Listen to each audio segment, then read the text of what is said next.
Do you think UFOs, the paranormal, weird history, cryptozoology, and outsider art are pretty darn cool? Then you're in the right place. Welcome to High Strangeness with your host, Steve Berg.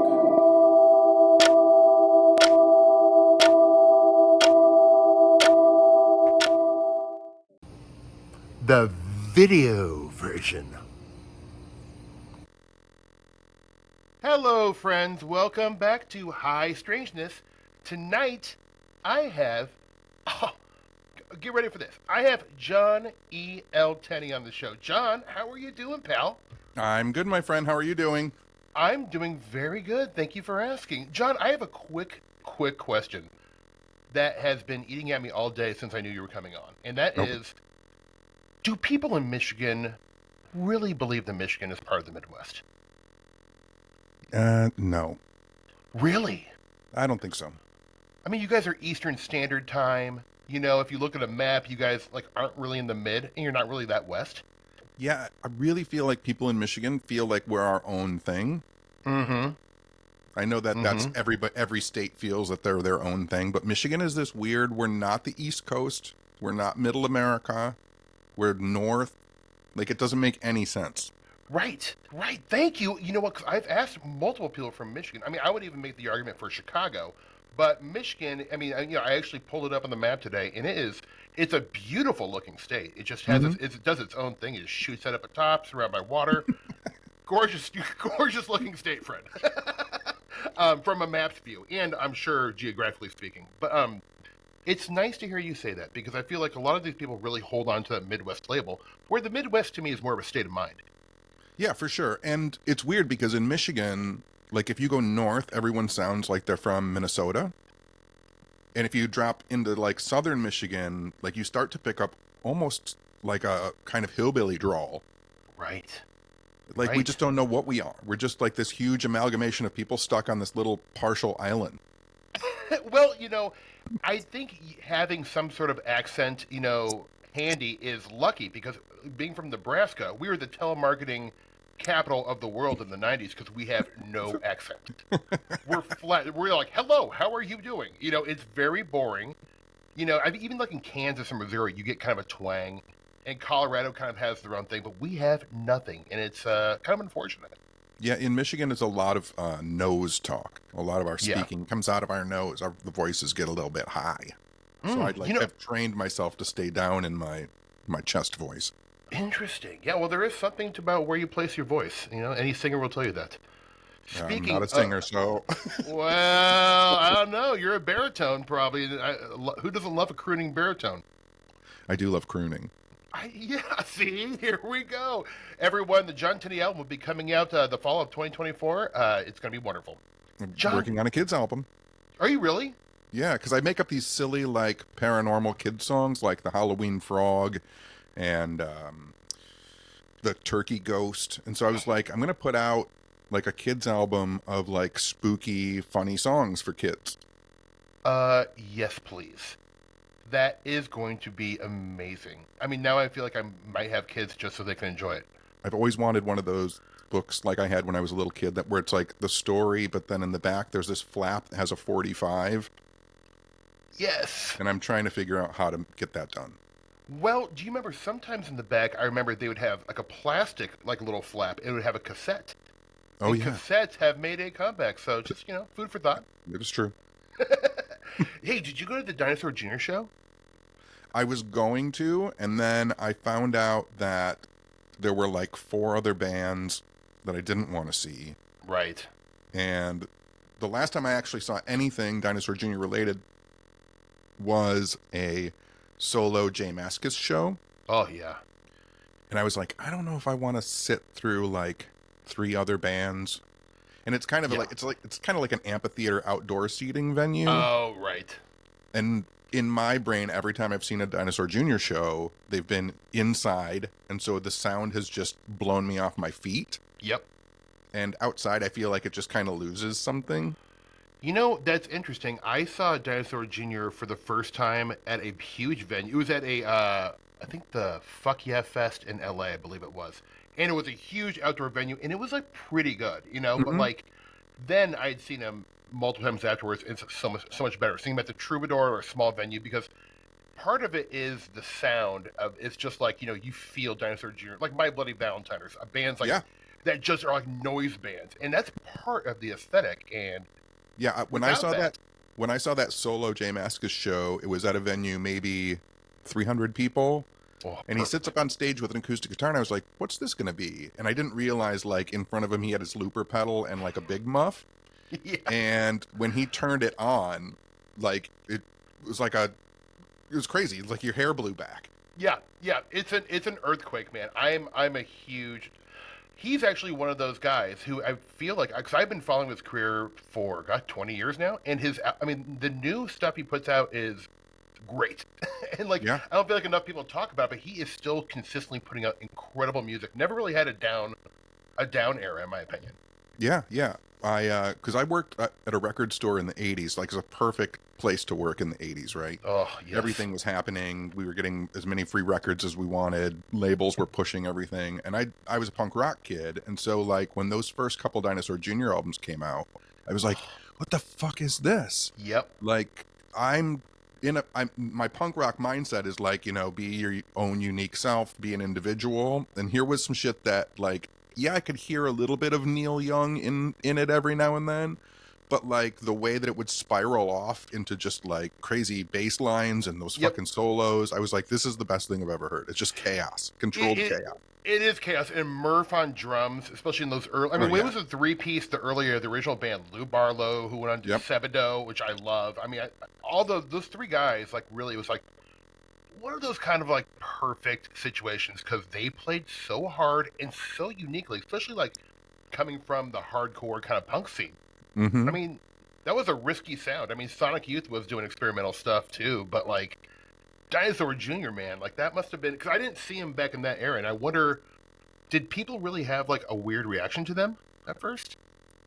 I mean, the first time I saw them was at this place called St. Andrews Hall, which is a smaller venue, maybe 400 or 500 people. And I mean, it was sold out and people Yeah. were going crazy. So I think people were getting it. Mm-hmm.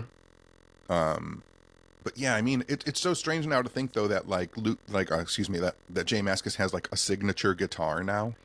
Yeah. You know what I mean? I mean, I know, man. I mean, he's considered one of the great virtuosos, like, of Generation X. I think, right? I mean, it has to be. Yeah, there's like endless YouTube videos of him like talking about how he plays guitar. Like, it's crazy. Yeah, and he's just so low key. Like, I mean, his energy levels. He's always like barely awake, even on stage. yeah. That's the best part. I just like to play solos and they go real loud. Yeah, I only play a Fender Jaguar or a Jazzmaster. Yeah, he's the best, man. His purple outfits, God bless him. John, I just want to start off the bat saying I'm not going to butter your biscuit too much. And I keep on saying buttering biscuits on this podcast, and for some reason, I don't say it in normal life, but it just comes out naturally on when I'm recording the show. I don't know what that means. But, Are you hungry? Do you like biscuits? Are you hungry? Is it what it is? I think it is. Well, I like to podcast hungry. It keeps me like sharp and like ready to go.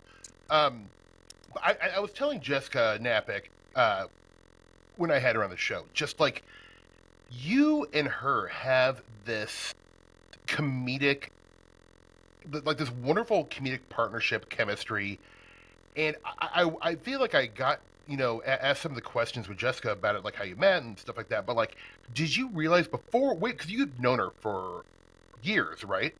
Yeah, I think we've known each other for 10 years, over 10 years. 10 years? Maybe? Okay. But did you guys, like, when you were, like, hanging out even before the podcast, like, did you guys have, like, a good comedic tone together? I think so. I think it was because a lot of our interactions happened when I would visit her, she would bartend. Right. And so, like, there was our conversations, like, built around brevity because Right. she was working and drunkenness, Yeah. right? That's where comedy lives. And so, like, we had to say things to each other kind of short. They had to be impactful. And then we also had to remember, like, what she had said, because she might say something or I might say something. Then she turns around and has to go somewhere and work for 10 minutes. And when she comes back, the conversation has to pick up or be related to the conversation in a way that makes sense. Yes. So you both listen to each other, which is the key and the foundation of improvisational comedy, which is what you guys kind of do. I mean, on your show, I don't like, unless you guys are like, these, conniving people who like, write bits for your show. Maybe you do, but like to me, it is very off the cuff. It feels like a real conversation. It feels like how two best friends talk, but it's very funny. It sounds like, like not necessarily that I'm funny, but like when I talk to my friends who are comedians, funny people in general, it feels like that, and it's just so not forced and planned and organic, and I find it absolutely captivating. Well, thanks. I think Yeah. maybe like it comes to, right, like when you're friends with someone, whether they're a comedian or not, you get into this it's not a mindset, it's like a trance state, right, where you're Mm-hmm. listening and focusing, and you're not worried about what you're going to say next because you're listening to Yes. what they say, but as they say it, your brain is filling with all of the different directions it can go. So like that's for at least for me, a normal conversation with friends. I'm trying to listen, pay attention, and I want to add to the conversation. Right. That is it. That's the basic, distilling down, the whole philosophy of like the kind of improv I learned, the Chicago style, is listen, and then yes Right. and then add something too. Not don't like negate what they're saying. Just even if you don't like where it's going comedically, if you follow the yes and rule, it always works. It really does. Yeah, I can see that, and like I've done stand up before. It's not improv. Like I've Mm-hmm. written bits and gotten my solid 6 minutes, stuff like that. But Sure. it's interesting too to kind of subvert yes anding, especially like on when I'm talking to Jessica, because she'll want to go somewhere and I'll just go. I won't give her anything, Right. But that forcing her to like restand. And I think that's pretty funny too. But that's also part of the comedic tone. It's like when you've done it long enough, then you can break the rules. So I like, like they teach yes and not negating people as a foundational, like, way. Like your first few years of like live, people paying to see you live. It's a pretty good rule to stand by. But after a while, no one wants to play by any rules. And so Right. that is part of what I love. It's kind of like it feels like you guys have this kind of like Nichols and May thing, but you've been doing it for like 30 years on the road. And I love it. I kept on telling her on my show that I feel like you guys, and I know you've probably been on the same stage at like Paracons or some other things, but like it would be so fun just to see you guys like Tenney and Napick for an hour. No plan. Well, we do What's Up Weirdo Lives. We used to do them at this bar Stash. Oh. And we would literally just like book the event, sell tickets, and then it's just her and I stand next to each other with microphones and just talk in front of the audience for an hour and a half, and That's then great. riff off audience questions, and like it's pretty funny. I think people seem to enjoy it. I'm sure they do. I'm serious. I'm gonna fly up for one of those and surprise you guys because I would really dig it because like your show, while you guys discuss things that are definitely of interest to me, it's really one of these shows. I had this like kind of habit of pleasure delaying things, so Mhm. I'll kind of like figure out exactly when I'll need to listen to it. And a lot of times for me, it's in the morning after my second or third cup of coffee. I'll start like maybe doing dishes or watering my plants, and then I put it on because it's just a great tone to my day. I appreciate that, and I'll take any compliment whatsoever because I had no idea that like I would. I mean, this is our third year doing this now. Mm-hmm. Like I never thought that we would do this for 3 years. Oh, I hope you do it for 300. I mean, honestly, like, please. But it was one of those things because it's so strange. For me, if I try and deep dive it, which I shouldn't, if I think about like why we started it, like we started it during quarantine so that people could listen to friends talking because people were missing that. They weren't going to the bars and hearing background conversation. There wasn't a weird person sitting next to you at a restaurant saying something weird. And so that was the formation of it. Like, let's just let people hear two friends talking to each other. But then, like, all these layers, like I said, I shouldn't deep dive it. When I start to think about it, like, because we're not a paranormal podcast, but we're two people very interested in like supernatural and paranormal stuff. Right.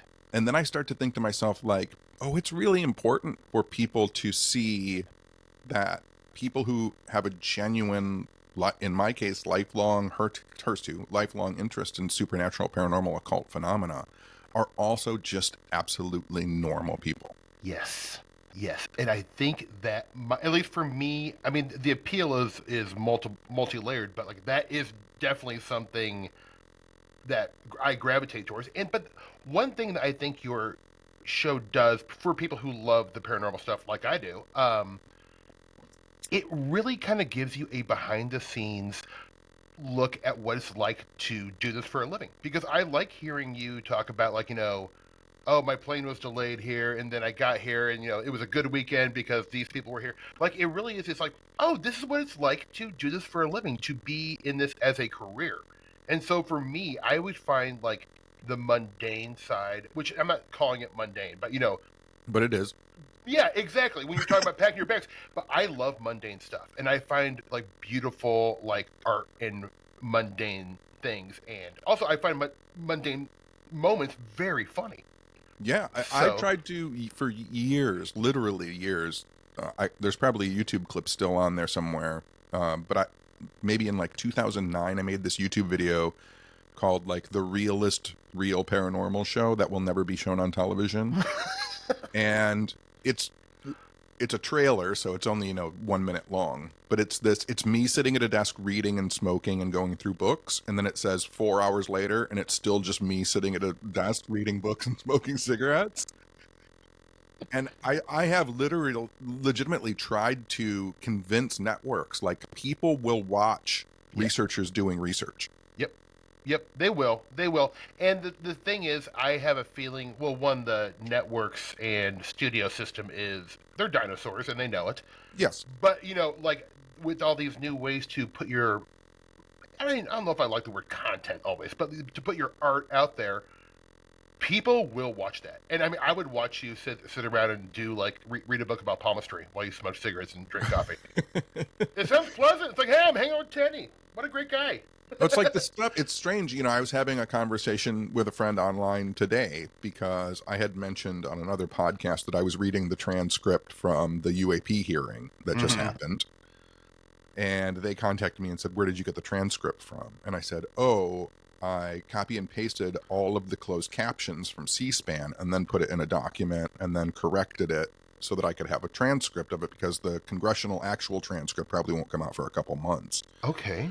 And so, like, I spent a whole day, like, copying and pasting, watching this 2-hour thing for 8 hours because I had to keep stopping and starting, like, fixing the transcript, correcting the transcript so that I could read it and have, like, a deeper understanding of it. But that's like the day of a paranormal researcher. Yeah. But it sounds great. I mean, like, that's not a bad day as far as I'm concerned. Now, let me ask you this. Because I watched it 1.5 times. And while I was, like, I'm not going to, like, deconstruct it too much because, I don't want to upset people. But, like, did you glean anything new from actually reading it as opposed to watching it? No. Non-biological, they're still that didn't, like, make any more sense to you than I mean, what became apparent, especially in that non-biologic section, like the way that the questioning goes, is you have a question being posed, are there any extraterrestrial craft?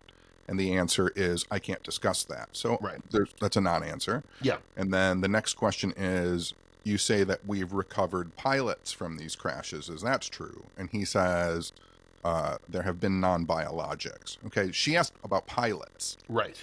His answer was non-biologics. And then she said, human or extraterrestrial. And he says, non-human biologics. Now, he doesn't say extraterrestrial. Yeah. He says non-human biologics. The majority of life on this planet is non-human biologics. Right. It could be a squirrel.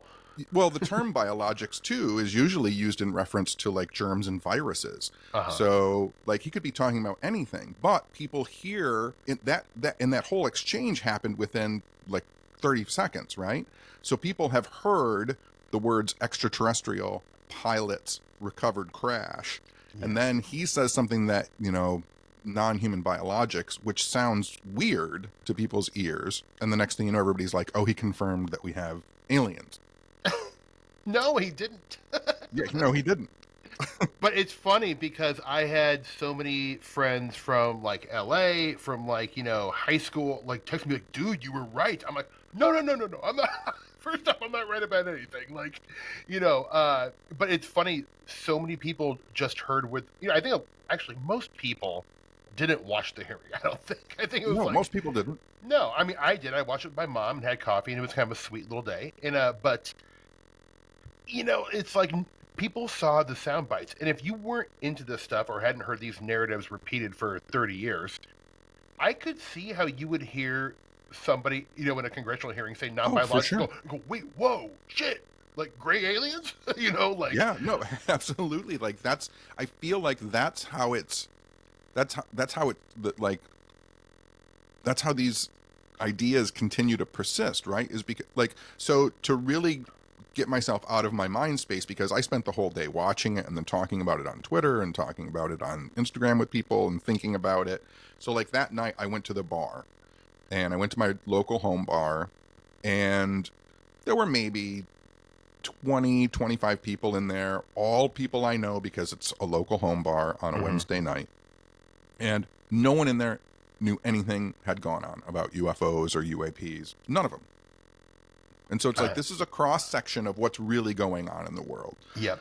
Like, I'm the only person in this bar. And I mean, there's no scientific study here, but I'm the only one that watched. I'm the only one that knew, and I'm the only one that was interested. Right. Yeah. It's just going to take more to get people even like quasi interested in this stuff. Where like, if you, kind of go and see UFO Twitter, they're like, well, it happened. What were they calling it? They were calling it like, first off, the worst like messaging ever. They call it like Vietnam of UFO. What were they calling it? There was some like Vietnam reference to like, I think it was, I mean, you can probably guess who it was, but it was a UFO tough guy who like, right. Said, this is our Vietnam. I'm like, wait, what are you talking about? First off, that's like kind of offensive, and like, yeah, I don't know. And the other thing is too, like, that I had to point out to people, like, so less than a year ago, I think in May of 2022, is the last time we had a UAP hearing in Congress. And then before that was 1968, we had a UFO congressional hearing. And before that, in 66, we had a congressional hearing. So it's like, it's not, this was the first time. There were two 50 years ago. Right. And in my brain as a researcher, it's like, because I always talk about how the phenomena, whether it's Bigfoot or ghosts or UFOs, like seems to be cyclical in nature. And it seems to wait for people to forget and for it to completely fall out of people's minds. And then it comes back around. Because like the 66 congressional hearing, that was brought on the floor of the House by then Michigan Senator Gerald Ford, because 5,000 people in Michigan saw UFOs. Like 5,000 people, not like the congressional hearing we just saw. There you have two witnesses, one who has never seen anything, who was the star witness, which is so strange. I thought so too, man. I really did. And then like 50 years ago, you had a congressional hearing because like 5,000 people had seen the same thing. And if I'm not mistaken, that was when, was that era or that kind of flap of UFOs in Michigan, wasn't that when Hynek came in and termed it swamp gas? Yeah. So that was the Michigan swamp gas incident. Right. Yeah, where he came in and but that was also for Hynek because he was really pressured to say it was something. Yep. That was also the moment that Hynek was like, I don't want to work for the government anymore. Yep. And then formed the Center for UFO Studies and started saying there is something like there. It was people forget too, like when we talk about like, oh, military and pilots though, that's so much different. It's like UFOs was basically kicked off in the 1950 when Donald Keyhoe wrote his book on UFOs. Here's another Air Force guy, a former pilot, writing a book about government and UFOs. And this is another thing that drives me crazy, kind of, which is like people are like, it's never been this big though. Oh. And it's like, So Kehoe's book sold 500,000 copies, right? Wow. Now you have to remember, in 1950, the population of the United States right now is 330 million people, right? In Kehoe's time, only in 1950, it was 150 million people. That's wild. It was half the population, and his book still sold 500,000 copies. Like, when you think about a book selling 500,000 copies now, that's fucking like the best-selling book of all time. Yeah, truly, you're right. Now you're talking about a country that only has 150 million people in it, and he sells 500,000 books. Like, it was as big as it could fucking possibly be.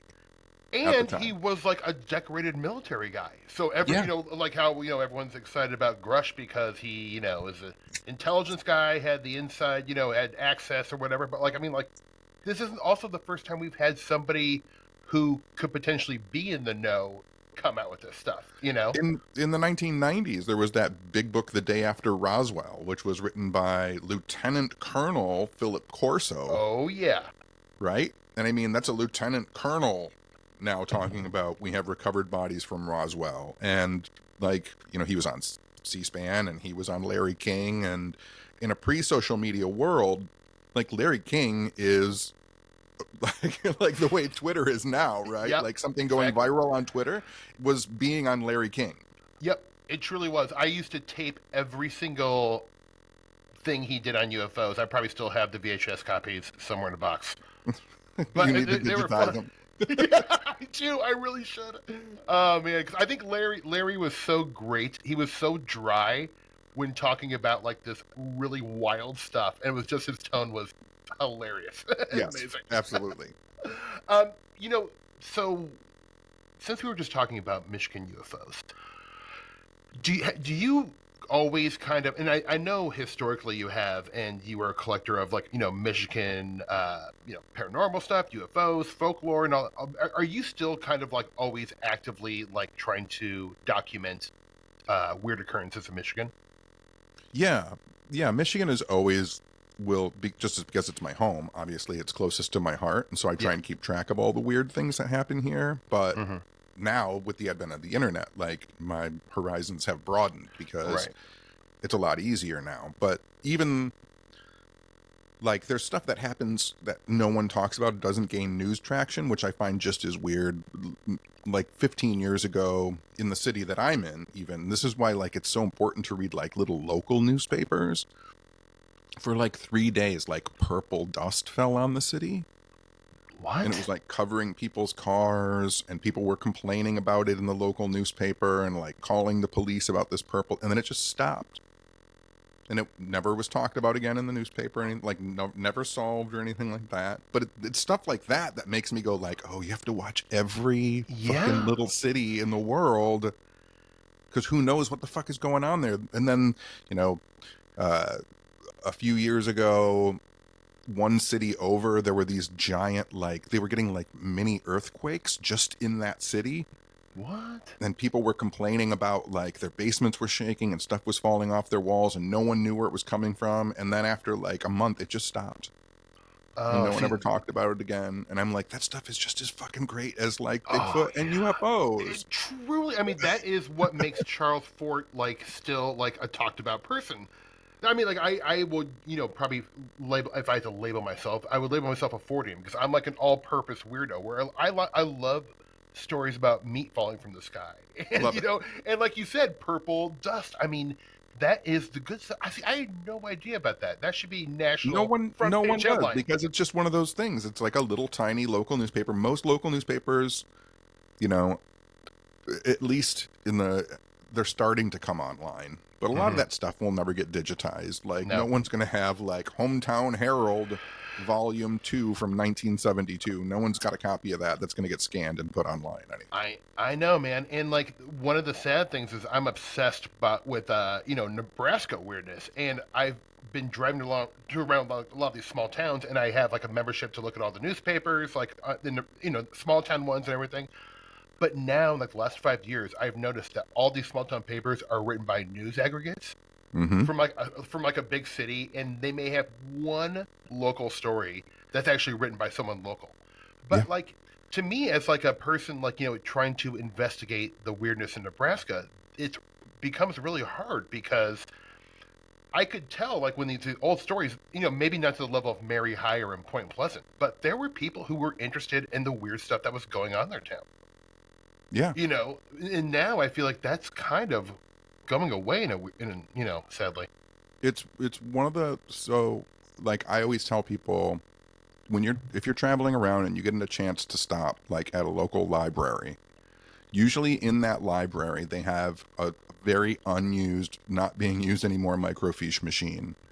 And most newspapers were put on microfiche up until Mm-hmm. about 1985 or 86. And so you can go in there and dig through a file cabinet and just sit all day long and scroll through newspapers and just train your eye to look for the word like haunted, UFO, Bigfoot, Yep. monster, like, and just scroll, and you find the weirdest shit just hidden in these little newspapers. And those are, you know, my public library where I started doing research at one time had like 6 microfiche machines. Now they have 1. Right. And, no one goes in there and uses it but me. And the last time I used it, I had kids staring at me through the window trying to figure out what the fuck I was doing. Is he looking at an But X-ray? What's he? yeah, they're like, what's that thing? But Yeah. it's just, but it's lovely too to go in there and like look at old land plat records and books and see where like old trails used to be or where old farms used to be. And you can start to piecemeal together like a lot of these stories that were just reported quickly at the time. You can actually start to get deeper information out of them because they didn't have the information that we have now. Yep. You're exactly right. I have gotten some of the best and weirdest things that I can't find on the internet from librarians. Some Yeah. historians, but mostly librarians. A lot of these small counties don't have like a historical society in Nebraska, but I leave my name, my number. The first time I meet them, I bring them a coffee, Mm-hmm. and they are, because libraries, people don't use them that much anymore. They Right. are so happy to help me with anything. In fact, I will get emails out of the blue from, it's like, hey, I also found that the junior high was haunted. The gymnasium, a girl died, and they'll be like, if you want, I know the woman who runs a school, and I can get you in there. I'm like, wow, thank you. So like, Yeah. I think they're so thrilled to be used, and not used, but like using their abilities to Yeah. Yeah. help find this stuff. Yeah. There was we had one weirdo librarian at my public library when I was, 15 or 16 years old, who was like in a punk rock band and loved UFOs and stuff like that. And like when I think I was either 18 or 19, but, he knew who I was by that time. And he was like, you should do a lecture. And it was a librarian that said, if you don't charge, you don't have to pay for the room. You can just do a lecture. And that was like my first lecture was at a public library because a librarian knew that I liked weird stuff and thought, oh, I bet other people would like to hear about weird stuff. And so like it's librarians, they're important. They are, man. My mom was a librarian for a long time. I'm a huge fan of what they do. Now, this brings me to a question because you remind me of something. You kind of, in terms of speaking and doing your lectures, got started because I think I've heard you in other shows or in an interview mentioning that you would drive like hours and hours and hours when you were first getting started for basically like very little pay, if any, and just to do lectures at a library somewhere in a small town, Michigan. Was that kind of like, I want to try to phrase this the right way, like in a comedian's like early days, like they will do open mics in really shitty coffee shops. I did that for so many years; it was a nightmare, but kind of fun and romantic in its own way. But was that kind of you finding your footing and your voice and your tone on how to speak to this stuff? Yeah, for sure. And what was weird, I didn't realize I like comedians my whole life. Obviously people have comedians that they like, right? Hmm. Like I grew up liking Gallagher and Yeah. George Carlin and Oh yeah. like Bill Hicks blew my mind when I heard Bill Hicks for the first time. And Agree. um but I didn't have any idea until probably 2000. A friend of mine, Corey, had been doing stand up for a couple years. And we were having a conversation and Corey's like, you're a road comic. Yeah. And I was like, what? And he's like, and that was like the first time I had ever heard that term or knew what it was. And he's like, You and I do the same thing. He's like, I do comedy. I drive around the country. I get paid nothing. I stay in terrible hotels. I do comedy for no one most of the time. Yeah. And I keep doing it so that I can get better at my craft. He's like, and that's what you've done for the past 10 years. You drive around to these libraries in the middle of nowhere. But so yeah, I think there was this like honing, and that's why I feel such an affinity toward comics, because I feel like I understand sleeping on a couch and like eating half of a Snickers bar and then hoping that you get paid enough gas money to get to the next place. Yeah. I mean, it was usually just they pick up your bar tab. Mm-hmm. Which when I was young, I would make sure I got my money's worth on it, and they'd be like, "Damn, we just should have paid the guy." Because with libraries, like I knew that I needed to learn how to speak and how to give lectures, and I knew that libraries had no money, so I knew that they would love having a speaker that they didn't have to pay. Right. And something interesting and unique and different, where I'm sure everyone who was there was like, "Damn, that was great." Well, and I really do think about this a lot, which is if I would have been like 10 or 11 or right around that age, if someone weird had come to my town to talk about ghosts and Bigfoot and UFOs, but no one ever did, really. I mean, there were metaphysical conventions and stuff I went to later as a teen and met up with occultists at the weird metaphysical bookshop later, but I was a teen, an older teen by that time. But I always think about, like, there's a little town somewhere where there's like a 10-year-old or a 12-year-old who wants to hear someone talk about UFOs. Mm-hmm. And when you only do like big cons and big conventions and, whatever, you need to be paid, X amount of dollars. Like, that kid's never going to have an opportunity to like look into the eyes of someone else who's as weird as they are. Right. And in those little libraries and in those little town halls doing those lectures, like, the greatest fucking questions and insight comes out of it, because it's someone who's been thinking about it, whether it's a kid who just started thinking about it, so it's a fresh imaginative idea, or it's someone who's never like embraced their weirdness, so they've just been internalizing their thoughts for 40 years, and now they get a chance to unload. Like, you find magic in those moments. Oh, you really do. I mean, because I was lucky enough to have like there was a sort of he was Dr. Jack Casher. I'm not sure if that rings a bell. He was kind of he was in Nebraska MUFON, but my dad was kind of friends with him, and he was a local professor, and he would like every month put on like a UFO lecture. And my dad would pull me out of school, and they would let me out of school in 7th grade to write a paper about it. It's awesome. Like almost I got like an independent study, which was in 7th grade. It was amazing, but like that changed my life. Like, I loved it. I didn't have anyone else to talk to about it because none of my friends gave a shit. But like, for me, it was like I couldn't believe it. He would bring like abductees there, and I would just be like, "What is happening? This is the best thing I've ever seen." Yeah, no, it's utterly it's amazing and can have amazing effects, and like, for me, on many different levels, giving me the opportunity to meet people who were outside of my sphere of thinking, so that I could get new ideas and construct new ideas with them. But also, like, I grew up with a speech impediment. I stammered and stuttered really bad when I was growing up. And so I was also learning to find, like, my voice beyond that inability to speak clearly. Right. And then timing, too. Yeah. Timing's like a comedian does. You have to find your timing. Yeah. And it kind of goes back to, I'm sure quite a few of the people who are going to be listening to this show have seen you do lectures. But I remember when I first saw you do your first lecture, which I believe was last October when you were in Omaha. I was so first of all, I was amazed by I was laughing the whole time, but yet I was laughing my ass off, but I was also just like, you were throwing out these without answering the question. You were throwing out all these weird questions and ideas that were really like philosophically powerful.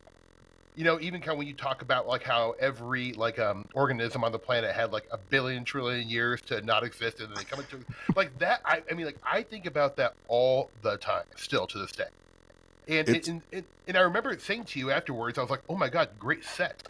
And I didn't even mean to say it like that, but that's what I tell other comedians: is great set. That's what you say. And I don't think I've ever said that to another paranormal researcher or lecturer well, before. thanks. I had a lot of help learning how to do my lectures. My mentor that I talk about sometimes, Craig Ciccone, he was like the first person to tell me, when you're bored of what you're talking about, like the audience is 100 times more bored than you are. So like you have to keep yourself fascinated with what you're talking about. And so many people like another thing, when I was going to school and even in college, like having a professor stand in behind a podium and just like talk at me for an hour, like I couldn't do it. And so like that, like my pacing started, because I pace when I lecture, Right. but it keeps my brain going. It keeps me in action. It keeps people's I think it keeps people engaged. Mm-hmm. I hope it does, It does. but I'll take the compliment. Well, yeah, and one of the things, and I don't know if this is intentional, but there's something about your show or your shows. 'Cause I know you have multiple lectures you do, and they're probably always changing. But like, they feel interactive in a way that a comedy show feels interactive. Do you know what I'm saying? When I've been to I've been to probably an embarrassing amount of UFO conferences in my life, and I had just never experienced anything like that. Where I'm like, I like, and I'm not like downplaying the dry kind of like Jacques Vallée type lecture. There is a place for that, and I'm a fan. Sure. But with yours, I was like, oh, this is interactive. I felt like part of John's show. Like it's a really good quality, and maybe there's maybe that's unintentional, but it's a great accident if it's not. I think it's unintentional, but I think that some of that comes from the fact that I'll say something that to me is really bizarre and screwed up, and as soon as I finished saying it, and I think this just came natural to me because I always try and say everything that I'm thinking without putting up any blocks. So I'll say something that seems really bizarre and strange, and then in my brain is going like, what the hell was that? And then so I'll say that out loud, not really understanding that everyone in the audience is saying, what the hell was that too? And so now we've connected on the level, because you know that I don't know as much as you don't know. And now we're all in the same fucking boat. It's so true, though. I mean, like, that is a great result, though, of like you kind of threw. I think one of the reasons, 'cause you did mention to me that a chunk of you, like, you have aspects of your show kind of somewhat planned out, but a Yes, lot of it you don't know where you're going. I don't. I know So, how they start and I know how they end, uh, but then the middle is just going to be, and I think this was, if I've ever done anything that was in my brain good, when I gave my first lecture at that library, Chris, the librarian, said, like, what's it going to be on? And I said, weird stuff. And he was like, great. I don't float my own boat on a lot of issues, but at some early age, I realized I didn't want to be the UFO lecturer. mhm. I didn't want to be the Bigfoot lecturer. I didn't want to be the ghost lecturer. I didn't want to be the occult lecturer. I wanted to be the lecturer who talked about all of that stuff. And so when I start talking about, Bigfoot, there are parts of my brain, as I'm saying and giving some facts and info and dates about Dogman or Bigfoot or whatever, and my brain is also like in my own head, I'm like, oh, and you have to bring up like that occult philosophy, that summoning of that nature spirit and how it relates to the green man, and like then like, and it just goes off. And since I'm saying everything in my head, it all comes out of my mouth on stage. Well, that sense. I mean, I think it's being light on your heels like that. I mean, like I love, like I'm steeped in the punk rock culture, but I have a great deal of respect for a band like the Grateful Dead, because they would go out there with no set list. They had no idea what was going on, and a lot of times the shows were garbage, but sometimes they were magical. Like they were performing ritual magic on stage, whether you like their music or not. What they did is amazing. I think should be inspirational to all artists, because like that could be one of the reasons why your show is so Because when you're watching people, like artists, discovering things and then being excited about it, there's something so captivating about that, you know? Yeah, I agree. And then, I'm just putting things together in my head because I'm listening to what you're saying. And so like one of the bands I was in right at the time that I started lecturing, I was in this band for a couple years called Green Wall. Perfect. And we had, me and a friend had played at a party. But when I say played, I mean he picked up acoustic guitar, I picked up an acoustic guitar, and he and I just improvised songs at this fucking party. I'm sure to the annoyance of everyone at that fucking party, right? And a guy was like, "You guys are really funny. You should put out a record." And we were like, "Whatever." So months went by, and then I got a phone call from that guy, and he was like, "I booked you guys studio time like months ago, and it's this Sunday. Like, you have to come record a record." And so Todd and I, the other guy, like we just went to the studio. We didn't even have equipment because the guitars at the party were somebody else's. And we asked like, "Do you have a guitar there?" And he was like, "Yeah." And we didn't have any songs, nothing. We'd only done that at that party that one time. And we went in the studio and recorded 8 songs. We just improv'd them. And then we started playing shows, and we didn't have a set list. We didn't know even our own songs. And until the record came out, like then people wanted to hear those songs because they were on the record. Yeah. So we had to learn our own songs so that we could play them in concert. But usually our concerts were just completely improv. I would just start playing something and Todd would just start singing over the top of it. That is absolutely incredible. I love that kind of performance art in general because I find there is such a dangerous quality to it. Yeah, Where, I mean, our shows weren't great. well, yeah, but you know what? But I mean, like, sure. But I always appreciate the bravery and the courageous aspect of that. But sometimes it's like improv shows. I have probably done. I'm not even joking. Thousands of improv shows, but only like 25% of them were good, and only like 15% of them were really good, and 5% of them people were like, "Holy shit! I can't believe it just happened." You know what I'm saying? But it's like you gotta swing It's for the magic. fences. It is magic. Well, I mean, even speaking of improv, the long form comes from Del Close, who is a ritual magician, which I know you know about, but like, I think a lot of people in the improv world don't even know that like the guy we all learned our techniques from was like basically a full on Golden Dawn Thelemite, like Right? pulling from Crowley's books and teaching improv with it. I love it. I do too. I think it's fantastic. John, speaking of media, being a media guy myself, you have been on, I think the number count is exactly 3 zillion paranormal TV shows. You've had your own show, Ghost Stalkers. You've been on Kindred Spirits 1,000 times, and I mean the list is long. Mm-hmm. What can you give us a little flavor of what it's like to work on a paranormal TV show? Because I have no idea. I've never done non-scripted. It really depends. So, trying to, so like, I'll give you the difference between like Kindred Spirits and Ghost Stalkers. Mhm. So Ghost Stalkers, when you're talking about a non-scripted show like that, like there usually is a writer, Sure. and the writer will say like, you'll get a script for lack of a better word, and the script will say like, John and Chad arrive at the location. John and Chad talk. John and Chad interview witness. John and Chad investigate. And then on the last page, it'll say like, wrap up, talk. John and Chad will talk about what happened. Like that's the script. Right. Just a structure outline, basically. Just a structure outline. Right. And then you literally just show up and hope something happens. Yeah. Oh my God, it's so nerve-wracking. Oh yeah, it's insane. And then Yeah. the problem though is when you're filming a paranormal show, like something might happen in the moment, and there wasn't a camera person there, Right. or you weren't mic'd, Right. or you said something and the mics didn't catch it. So you got to go back and give people that moment. And then when you watch it, I mean, you can tell when someone's just talking off the cuff and Yeah. when someone has said something before and they're saying it again. Right.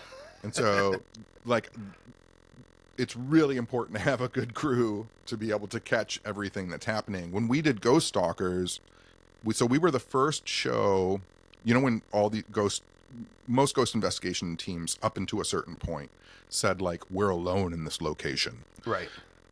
But that wasn't true. Like, Yeah. there was craft service outside, and there were cameramen and sound men. Yeah. A They weren't production alone. vans. It's an army, small army of people. Yeah. Yeah. So with Ghost Stalkers, I think we were the very first show where I demanded that because I had to investigate one whole night by myself, and then the next night Chad would investigate all by himself.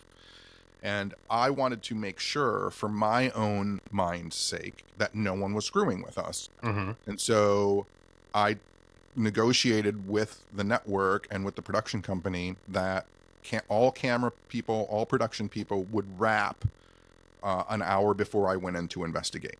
And so they were off-site. They were gone.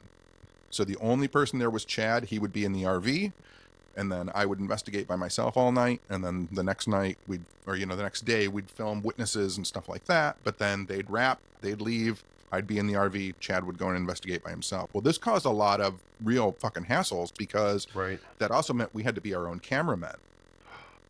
Oh my God. So when we were investigating a location, you have to know where a person is kind of in time and space, right? So if I'm carrying a camera and I walk from the living room into a bedroom, you have to see me do that.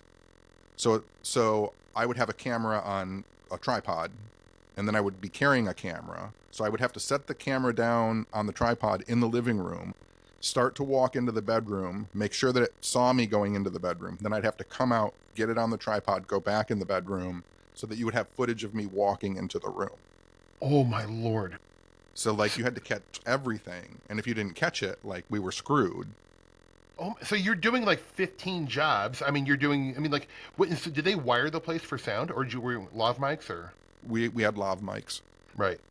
Yep. Oh my God. And they were just left running the whole time in the RV. What an editing nightmare, too. Oh, a disaster. Now, on something like Kindred Spirits, they embrace the fact that they have a crew with them. They let their crew, like, be involved if something happens to the crew. Yep. So that's, kind of off the table for them. And then Kindred really is, like, I don't think they have any kind of outline or script writer or producer. Like here's the case. Amy and Adam show up and just go. Really? Yeah. That's amazing. I mean, and they are able to find, because, like, there is always kind of a beginning, middle, and end to their episodes, too. I mean, like, that is probably, I think, the best, like, mainstream paranormal show on TV. I really like the tone of it. They're so, like, highly likable people, too, because they seem like real sweethearts, which definitely helps, because, like, there is, like, a kind of, there's, like, different kinds of people in the paranormal. There's kind of, like, paranormal tough guys, which that always rubs me the wrong way. But they seem really sweet and genuine, and, like, they love what they're doing, and they realize what a privilege it is. And I always think that that's a wonderful thing to see. Yeah. And so, like, in my situation with Kindred, they'll be investigating somewhere, and either Amy or Adam will call me and say, can you fly to Pennsylvania this weekend? And I'll say, yeah. And then they, like, I don't know where I'm going. I don't know what I'm doing. And then I'll show up there, and, I'll go from the airport right to the location, and Amy will say, like, so, this is a haunted historical museum, and we're going to investigate it tonight. And I'll be like, okay. And then just go. No kidding. So you're not given, like, a little dossier or, like, a document that kind of gives you the 411? Really? Nope. Okay, because I totally assumed that, like, when because you're on quite a bit. Greg and Dana are on, and I figured that you were given, like, a piece, some literature that a producer had written up so you can understand kind of what's going. Oh, so you're just coming in totally blind. Yeah. There was one Kindred Spirits episode where I got there, and Amy and Adam were investigating the night that I got there, so I didn't see them until they were done investigating, and then they came back to the hotel, and I was there, and Amy was like, so what are we going to do tomorrow, Tenney? And I was like, do you guys have a analog tape recorder? And she was like, nope. And I'm like, can we drive around tomorrow to thrift stores and I can find one? And she was like, yeah, it sounds great. And so like I drove around to a thrift store, found an analog recorder and some cassette tapes, and that's what we did that night. It's fantastic. But that's see again, that's like something that probably is one of the ingredients that makes the show good, like because it's hard to even if you're like a trained actor, it is hard to act naive to a situation. Yeah. So like, yeah, I mean, I just think that's fascinating. I don't think people realize that, and I'm not sure if it's that way for other shows, but I only know the ones I work on, but yeah, I mean, and the other thing is too is like if it, because you do with television shows, you have to have a narrative, right? You have to have a beginning, middle, end, like you said. Like it has to have some kind of resolve, and there has to be some kind of, story that's told. And so sometimes, a whole bunch of stuff will get filmed, and then the story will go sideways because it's unscripted. Yeah. And then you just scrap everything. So like I filmed with Amy and Adam at the Villisca Axe Murder House for that episode of Kindred Spirits. I was there for like 3 days. I'm not in that episode. Really? It just didn't work for the story. As they were interviewing a witness, the story just went in a different direction. So they were like, yeah, that was great stuff, but we're going to go this way with it. And I will say bravo to them, because there so many of these shows, and even like in scripted TV, when things don't work, they're like, well, it was supposed to be part of the story, so let's just ham-fist it in there, and it ruins it. It ruins the narrative that should have been followed. Yeah, and there was good stuff in that. Yeah, we found you're like, damn it, some good lines. We were down in, I don't know if I should even say this, but we were down in the basement of the Villisca Library, and there was a desk down there. And on camera, because the librarian gave us access to all these papers in this kind of archive area, like on camera, Amy and Adam and I, like, I don't even know what the reason was. Maybe because it was just so jam-packed with like boxes and things. There was an old desk, and when we moved the desk, we found a secret drawer that no one knew was there. Like, we discovered it on camera, like with all these like papers. No one, the librarian didn't know, the archivist didn't know. Like, we found it. That didn't make the cut. Whoa, that's incredible. And again, some production companies would have ham-fisted it into the episode. Like almost all of them. Yeah. Yes. Just knowing from working with them. I mean, like, yeah, because if something like that, they're like, no, we have to reconfigure the whole story because that moment, we just have to sell that moment. Yeah. But bravo to them for like truly keeping it real. That's kind of amazing. Yeah, but it's I mean, the thing is though, is it gets, paranormal reality television is one of those things where people always ask, like, is stuff made up? And it's not. Like, if you're at a place, like, nothing, you can't guarantee that something's going to happen every time you're at a place, which is why you're at the place for a week. Yeah. And so like on TV, it's only 44 minutes long, even though you've shot, 12 hours a day for 7 days, you've got 70 hours, 80 hours worth of footage, and you have to condense it down. And so like the first day you're there, you might get a floor squeak. Yeah. 3 days later, you get a really good EVP. And then 3 days after that, or 2 days after that, like a door slams. And so when you watch it on TV, it's like squeak, EVP, door slam. Boom. Yeah. Like it's all happening at once. People are like, Right. oh, that place is crazy. And you're like, it took a week. It's like we took a week to get 3 things. That is good, and I think that should be encouraging to people who are, trying their hand at investigating, like myself, because when I've gone out for the sole purpose of trying to experience something, like nothing's happened at all. Yeah. But that's what I expect, because if you could make this stuff happen on demand, then you would be God.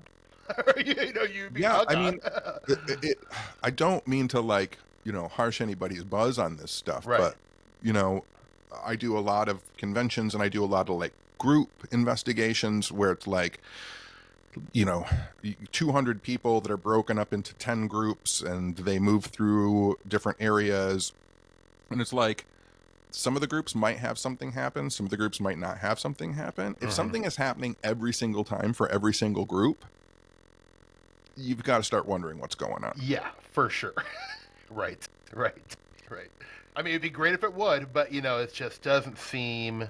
If this stuff happened as frequently as some people think that it happens, or as much as it happens to some people, then that's reproducible and studyable. Mm-hmm.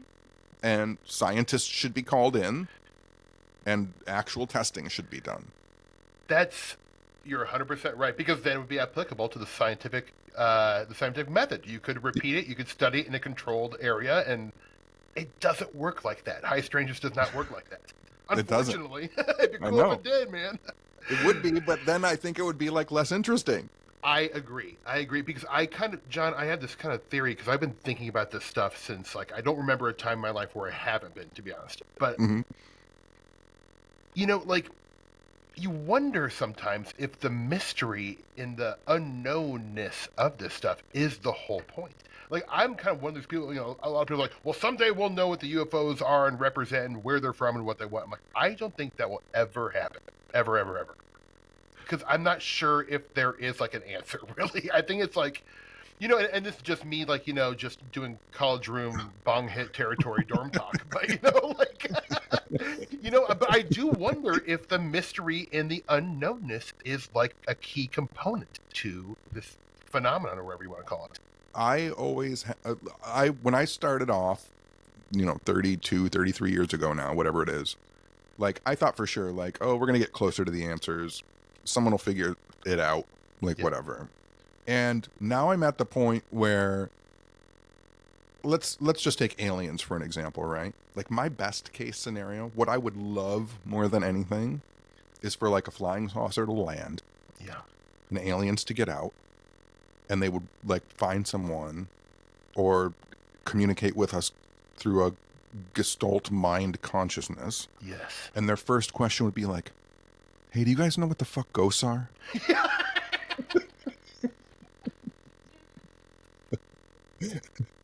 We see you guys with these shows, man, and going into, like, these decrepit old houses, man. So, Like, you might have it. we've been trying to figure it out for 500,000 years. And look, that Patterson Gimlin film is really good, man. What's the deal with that? Yeah, is Bigfoot a thing? We got people on our planet that do magic. Does it work? Oh my God, that is a great opening premise for film. Finally, the day the Earth stood still moment happens. White House lawn, the whole schmear, and they just want to know what ghosts are. God, that makes me really happy to think about.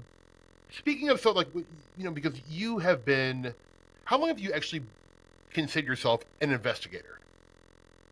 So I did my first kind of investigation. I wouldn't have considered myself an investigator at the time when I was 16. I was dating a girl, who thought her house was haunted, and I was the spooky, ooky, kooky, weird guy who knew about that stuff. Yeah. But I always,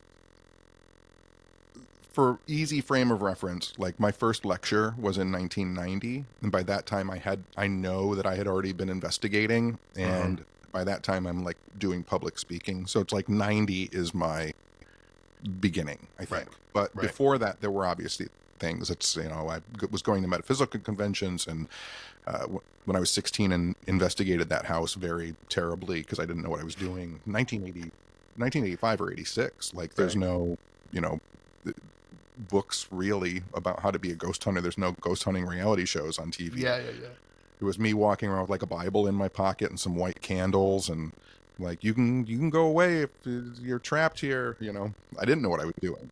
I would kill for video footage of that. But Young Tenney. Oh, there's God. I'm sure there's some stuff around somewhere, but Sorry, I didn't mean to interrupt you. no. So yeah, I think 90 is when, because I think everybody kind of does that. I think everybody goes through that in the teen years, like hanging out in cemeteries, trying to talk to ghosts. It's interesting. It's cool. Obviously now it's a lot bigger because of TikTok and social media. Like, people can go out and do that stuff. But, Right. It's interesting to me too. So I was probably 19 or 20, which would have been 90. But people will always tell me, in the past, people have said, like, oh, I've been an investigator since I was 6 years old. Because people want to have, like, this weird prominence that they've done it their whole life, right? Sure. But what's interesting now is that, like, I have seen 6-year-old kids at ghost hunts. Wow. Like, I've seen 7-year-olds and 8-year-olds with EMF equipment because they've grown up watching paranormal reality shows. Right. Like, we are going to have people who have been investigators since they were 6 years old. Totally. Because I would have eaten those shows up as a kid. Yeah. Yeah, of course. God, that's amazing. So you've been, so you've been doing this for a while, right? Now, is did you start off with kind of like like a, you know, because I feel like most people think they're courageous enough to go check these places out by themselves and do this and that and, go to a haunted place. But did you, cause at least in my mind, I feel like you're somewhat fearless of this stuff at this point. Were you always like that? Kind of had, would you go into these places and fear wouldn't hold you back? Because fear always held me back from really like I, pushing I investigation further. I think if it comes from anywhere, it comes from the fact that I was a punk rock kid, Hmm. and I lived in Detroit in the '80s, and like the area was not great. That was when Detroit was murder capital of the world. Right. And so you were just kind of being Detroit adjacent and being a kid in the '80s, like you were just fearless because things could go sideways at any time about anything. Right. And so going into an abandoned house that might be haunted didn't seem all that scary just Yeah. because there were certain like areas and neighborhoods you wouldn't go into because you might die just walking down the street. Right. Right. Right. I mean, the scariest thing about kind of what keeps me from going to weird places at night in rural Nebraska is the people. Not Mm-hmm. that there's bad people out there, but like people in general scare me. And if I'm, somewhere at 2 in the morning, like in the cornfields, and I see like, some guy that doesn't like the cut of my jib, that is not going to be a great situation for me. Right. No, for sure. And is that 100%. is that something you've had to contend with? Because I mean, you've been to a lot of abandoned buildings and Oh probably, yeah, there have been many incidents where things could have gone very wrong. There's an episode of Ghost Stalkers. Obviously, it didn't make the cut, but we were in. Chad was investigating his night, and the way that the cameras were set up, I could see down a hallway that he hadn't gotten to yet, and I could see that there were people in the building. And they weren't supposed to be there, obviously, but they were squatting in the building. And I didn't have any way to communicate with Chad, and I'm watching him like walk down the hallway because he's hearing sounds that he thinks are ghosts or something strange. And I can see that it's people squatting in there who, I mean, that can go really wrong if you scare them, if Yeah. like if they're not, thinking clearly, like it's pitch black, you're Oof. walking around in the darkness. The only reason you're seeing is because you have night vision on your camera. Oh god. So they can't see you either. And like it's just this terrifying moment where it's like, I have to get up and run out of the RV and run into this building and like scream for him to not come, Oh man. But a lot of things like that have happened, especially like not even with people being in there, but just going into abandoned buildings and you're not familiar with the situation. You've only ever gone in there at night, which is just crazy. Like it's something I don't do anymore. But Yeah. the amount of times like I've almost fallen through floors or, stairs have broken under my feet. I've in the 33 years that I've been doing this, like I've fallen into 3 graves. What? Like that's a thing that happened for a while. Oh, that's a thing that happened for a while. I mean, that is horrifying. Horrifying. Like I like cemetery late at night, never been there, walking through, thinking I hear wood crack under my feet, so I must be standing on an old coffin, step backwards, didn't realize the wood cracking was because I had stepped off of the top of the coffin. So when I stepped backwards, I put all my weight on my back foot, and that broke the top of the coffin, so then you plunge down into the grave. A few years later, you're walking around, cemetery, dark, don't know what you're doing. And the thing that's so funny, right, is the first time you fall into a grave, you're like, I've made a lot of bad life choices, but at least this is never going to happen again. I learned my lesson. That's I one learned my thing I'm good lesson. at. Yeah. Right. And then a few years later, like you're laying in another grave and you're like twice? Dude, when's it gonna get through to me? Right. But at least, I mean, lightning striking twice. It's not going Exactly. to happen again. Right. So then you let your guard down and you're in a cemetery and you fall in another grave for a third time. And you're like, ugh. John, I'm, not a mathematician, but I gotta think the statistical possibilities of you falling into 3 graves in your lifetime is abnormal. It's probably abnormal. But I'm at the point now in my life where I'm like, well, it could happen again. Yeah, I think you're good for one more, probably. At least one more. Let me ask you this because I don't get opportunity to speak with people who have as much experience as you. Brian Corey, our mutual friend, and he's another Omaha guy like me, great guy. You're going to be speaking at his wonderful conference in October. We can't wait to have you in Omaha. Yep, me and Cindy. It's gonna be so fun. We are gonna go do an investigation at the Malvern House in Iowa. I'm not sure if you heard of it, but it's I have. awesome stuff. And I've been there during the day for kind of like the whatever tour, and it is like a very vibed out, creepy ass place. And so we're gonna go do like the full investigation. I'm so excited because I've never really done a lot of ghost investigations or any legitimate ones. But is my wife like she obviously is like she has like a mild interest in this stuff, and but she kind of is like always worried. She's like, hey, Steve, I'm glad you're like doing this because you love it so much. Good for you, but please don't bring anything back. Mm-hmm. And I'm like, that's very fair. I'm not allowed to use my Ouija board in the house. Like, there's rules. And so, Right. you know, is there? Oh, it sounds weird, but like, is there a way to protect yourself, like from bringing any kind of like unwanted residue home with you that you know of, or like even just like that works for you?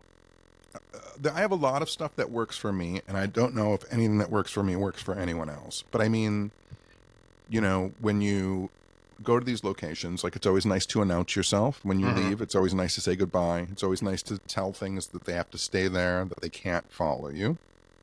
But yeah, I mean, some people will like sage themselves after they investigate. I have, like on my house, my friends have always talked about me have it because I have like a force field around my house because I go to so many weird places. I don't Yeah. want things coming back. Yes. And I don't necessarily think that I can control things, but I can control my environment. And so my house is really like my safe space. Like I know nothing can get in here. Right. To the point of like, if something is going wrong, I know that I haven't like done one of my kind of protection spells the right way. Right. But the reality of the situation is like you'll have to find for you what works. And sometimes that's like really convincing yourself and understanding. I'm a big person, at least for me, when I investigate. As far as I know, I don't know what ghosts are. I don't know what UFOs are. I don't know what Bigfoot is. I don't know what monsters are. I can only make assumptions from what seems to be my reality. And my reality is this planet and everything on it, for some reason, seems very catered to living things. Humans, animals, whatever. It's a very, this planet seems living centric, right? So I'm trying to put into words how I think in my mind, which is kind of hard because I don't know if I describe it correctly. So if anything unliving or not of this world is in this world for some reason, it has expended energy to get here, which has made it weaker than I am. Because I belong here. Right. Right? And so like I'm starting off at a default, I'm already more powerful than the other things. I like that. So like when I go into a location, I go in knowing I'm already supposed to be here. I'm supposed to be in this reality. I've chosen to go here. I've made the decisions. This reality is mine. Now, if there's something else trying to contact me from somewhere else, like it's somewhere else and it's expending energy to get to me. So it's weakening itself in trying to contact me, which makes me even more powerful than it. Wow. Right? Yes. So I don't know if that makes any sense. No, it's it just totally makes sense. a mindset that But I have. it's a mindset. I mean, and I feel like mindset is everything because I mean I sort of like, and this is like this is what like we're saying my own personal like way of looking at it. I feel like if you go into a forest and start aggressively knocking on the trees and yelling at a Bigfoot and you have guns and dogs, well, if you have some sort of encounter, it's going to be an aggressive encounter because that's what you're putting out there. Yeah. And I feel like probably the same would be with almost any of this, high strangeness is that what you offer is Yeah. what you're kind of going to get back. And that's almost the same way with humans. If you go up to a human, if you're like pushing them, calling them names, aggressive, like, well, you're going to get aggression back, most likely. Right. So Yeah. why And would so it when you work for go, that? yeah, when you go into a location, I mean, that's the other thing too, right? Like you're going in because you want to communicate, because you want to literally make friends with Yeah. whatever's there. You want to create a relationship with something that's there, right? So that's good intention to begin with. And when communications end, you say goodbye, friend, or goodbye. I'll see you later. Maybe not, but hopefully our paths will cross again someday. But I have to do my thing. You can do yours. Like, I sing a lot during investigations. I try and ask happy questions. I try and stay away from, did it hurt when you died? Yeah. How was it? How did it feel when you were stabbed in the face? Like, Sorry to laugh. but I've seen people do it, right? Like Oh, I've seen yeah. people go to these super dark places, and I think about myself being out of body. If I were somewhere, like I would want to talk to a friend, Yeah.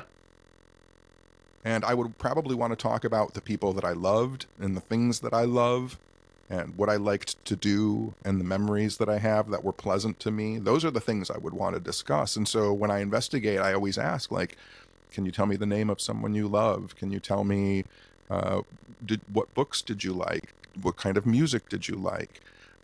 Just trying to start a conversation the way that you would normally with a normal human being. Right. Wow, I love that. I think that is a great recommendation. It's you hear it all the time, bandied about, but really setting an intention is a meaningful thing. Even just like we are dealing with humans. Like Yeah. why wouldn't it be relatable to whatever this phenomenon is that we love so much? Yeah, and when I've seen people investigate too, and people will be like, they'll walk in a haunted location, and they'll say like, "Oh, that room is giving me some screwed up vibes," right? And so they'll go in there to investigate. But like, I'm one of those people who's like, well, maybe you shouldn't go in there. Maybe that's someone's space, and when you go in there, now you're intruding on someone else's space. Like, why don't you stay out in the hallway and try and say, like, then speak to whoever or whatever might be in the room and ask permission to come into the room. But people be like, oh, that's the screwed up room. When you go to a bar or a restaurant and you walked in and it's screwed up and you get weird vibes, like you walk into a club, you turn around and leave. Yep. You're not like, oh, I'm going to hang out here. This place seems terrible. Exactly. I mean, it's really a common sense approach. Yeah. Honestly, like. Yeah. Oh my God, I love that. I hope you guys are all taking notes. It's like, this is good. Just be a good person, damn it. Like, Yeah, don't be a dick. yeah, don't be a dick, be a sweetheart. Someone choose here. John, thank you so damn much for giving me your time to be on this show, dude. Like, I this would was. talk to you every day if I could. Oh man, you're a big get in this world, and like I was like really excited, kind of even nervous to talk, even though we've hung out a couple times. Like, ooh, I just don't want to ask him dumb questions. But man, thank you so much. This is so much fun, and I would love to have you back on down the road Anytime. if you'd be down with it. Anytime. I would love to have you and Jessica on it sometime, just so everyone can get a. Jeez, oh, Pete. Her again. Yeah. But it would be so fun. I would love to get like the three of us have a couple drinks and just talk about life, because I'm such a fan of you guys and such a fan of yours, and I truly treasure being new buddies with you. So man, thanks for being on the show, pleasure. pal. I rarely meet people as nice, as happy, and as excited to talk about this stuff as you. It's a real like flower in the lapel of the paranormal. Dude, man, thank you. That means so much to me, because I love this stuff. I think part of my enthusiasm is that I've been kind of closeted about talking about this stuff my whole life. And Yeah. in the pandemic, that was my big like revelation. Is that, like, I want to lean into this stuff a lot more because it makes me so happy. Like Yeah. it really does. It really does. Nothing else makes me as happy as to talk to people like you and to talk about these wonderful topics. So thank you so much for your time, my friend. We will have you Well, back thank on. you for having me. Is there anything you want to plug? Obviously, if you haven't checked out the What's Up Weirdo podcast, do it, please. I'll put links and all that good stuff to where you can find information on John's lectures, his podcast, and all the other work he's done. But is there anything you have coming up you're excited about? I have lots of conventions starting. We're closing in on October, strangely enough. Yep. I can't believe it's coming, but And I bet that is a grind for you, but a happy one. It's a very happy one because I get to hear people's weird stories. Ooh, I love it. You're so lucky. You're so lucky. Thank you Well, for having me on, Steve. thank you very much for being on, John Tenney. You have a fantastic evening, my friend. All right. I'll talk to you later, buddy. All right. Bye, guys. Have a great night. Peace.